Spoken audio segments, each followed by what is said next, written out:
What is going on today, guys? Tomcat here, and today I am coming to you from Need for Speed. It's been a really long time since I've been in this game, and I wanted to use it as a backdrop for the topic I have to talk about with you guys today, and that is the massive announcement that got dropped on the Need for Speed website. Well, it wasn't really an announcement, it was just like a massive discussion about the future of Need for Speed, and they say in the first freaking paragraph, they're passionate to talk about the next Need for Speed. So they're saying we're gonna be playing a new Need for Speed game by the end of 2017, which is insane, absolutely freaking insane.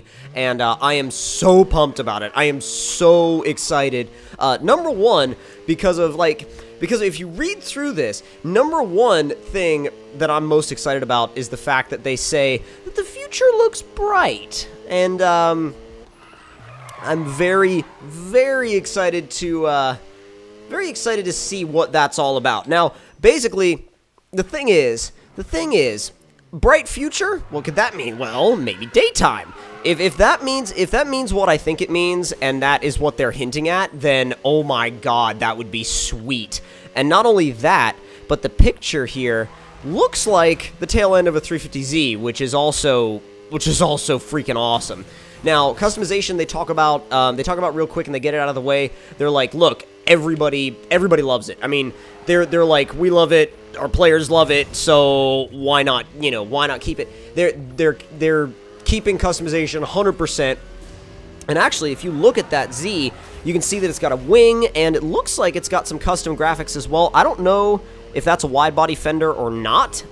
It looks like it might be. We'll see.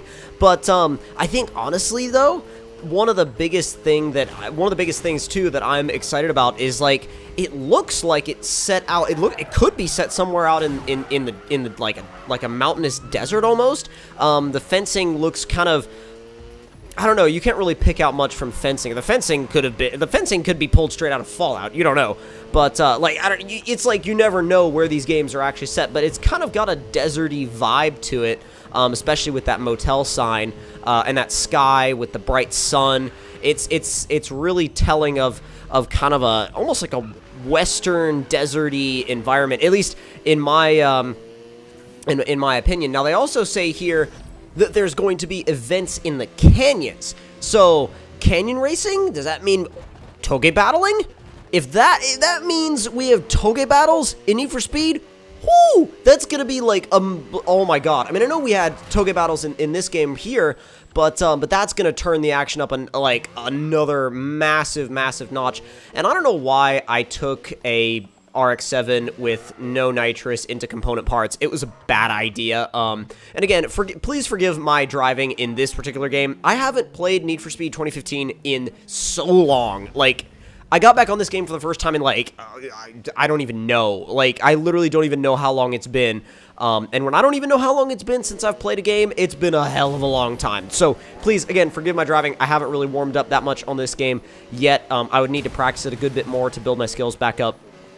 But anyway, going back to the article at hand, they also say that they're dialing up the action and allowing you to tear up the tarmac and dirt to your heart's content.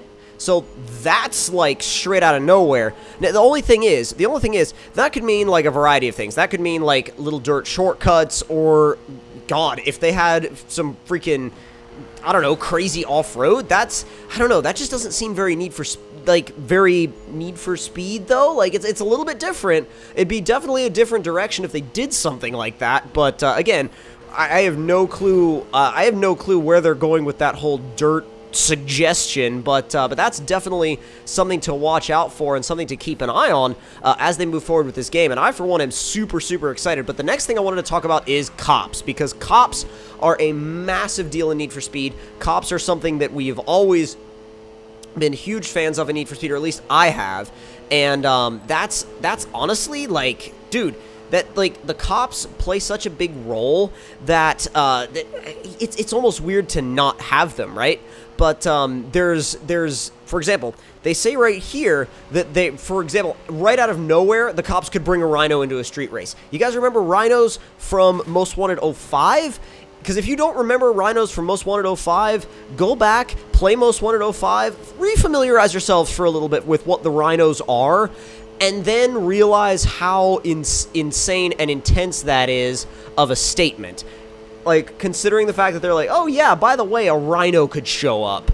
That is going to be, like, nuts and crazy in every possible way, because rhinos showing up in races, like, head-on, slamming into you like that, that could destroy a whole race just in one shot. So, again, I have no idea how they would balance something like that, but, dude, and yeah, right there is where I screwed up that race. But, the fact that they're teasing rhino units is huge. Like, that means that they're really thinking about the police chases. And after I missed that freaking exit, which I have missed before in component parts so many times, I was like, you know what, screw component parts, I'm gonna go somewhere else.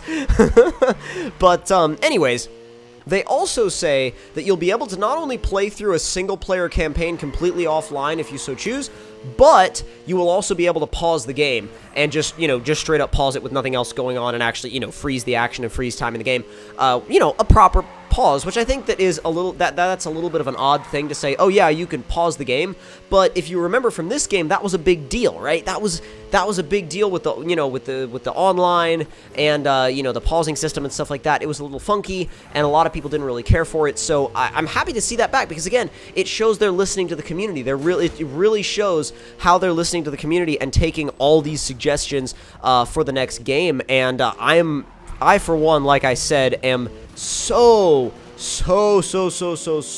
excited to see where this goes and what we see later on down the road at EA Play, E3. Just, oh my god, I'm so excited. I really am, and I think the Need for Speed series looks like it's going in a really interesting direction here, so I'm keeping my fingers crossed, and as to quote Clarkson, I'm crossing my fingers and hoping for the best. So anyways, if you guys enjoyed this little update and news video on Need for Speed, don't forget to hit that like button, tell me in the comments down below what you guys thought of it, and if you're new to the channel, don't forget to subscribe for more, and I'll see you guys next time.